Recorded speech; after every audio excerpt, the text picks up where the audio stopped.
evening. My name is Emily Dickinson.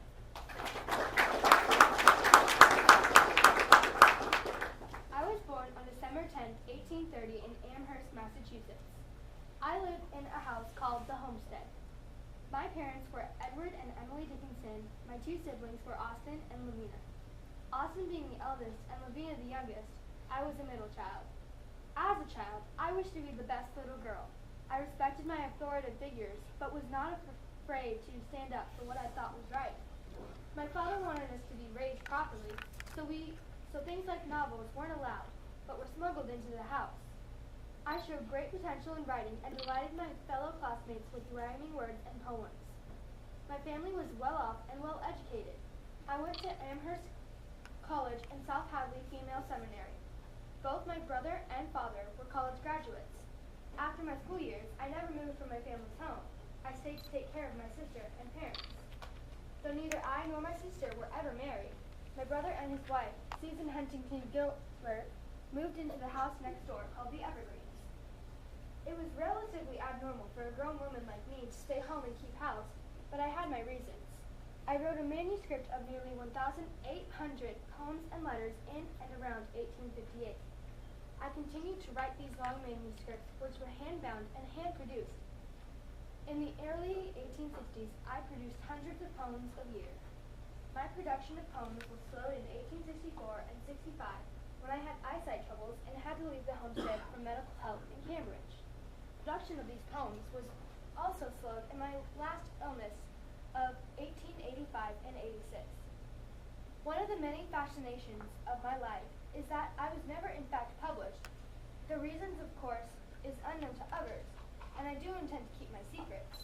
However, some say William Lee's play, called The Belle of Amherst, is a myth that just might be the secret behind why I wasn't published. Well, you'll have to decide for yourself. In my later years, I did not edit nor organize my poems, but I did continue to write them. I also asked my senior sister to burn all my works. However, she ignored my request. I was suffering at the time from a disease called Brett's disease. It was in my body for 2.5 years before my death on May 14th, 1886, at the age of 55. Austin wrote in his journal that the day was awful. She ceased to breathe that terrible breathing just before the afternoon whistle sounded for 6. My funeral was held in the Homestead's library and was short and simple. I was buried in a white coffin along with a vanilla-scented heliotrope, a lady slipper organ, and a knot of blue field violets. At my request, my coffin was not driven, but carried through a field of buttercups to the family's plot at West Cemetery on Triangle Street. My tombstone simply read, Emily Dickinson, born December 10th, called back May 1886. I would like to part with one of my poems called I'm Nobody, Who Are You? I'm nobody. Who are you? Are you nobody too? Then there's a pair of us. Don't tell. They advertise, you know. How dreary to be somebody, how public, like a fraud. To tell one's name the livelong June to an admiring Bob.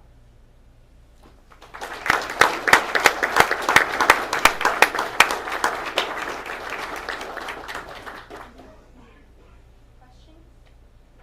So they never published any of your works when you were alive? No. So how did they ever get published? When I was dead, my sister published them. Yes. Why did you want to carry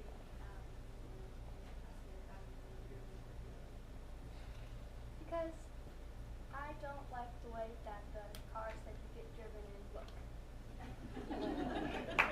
Yes, in the red sweatshirt. What was the first poem you wrote? You should look that up. There's a research question. Do you have a favorite poem you ever wrote? I'm Nobody, the one I read. Yes. Why is it that you never married? I just didn't like anybody that much.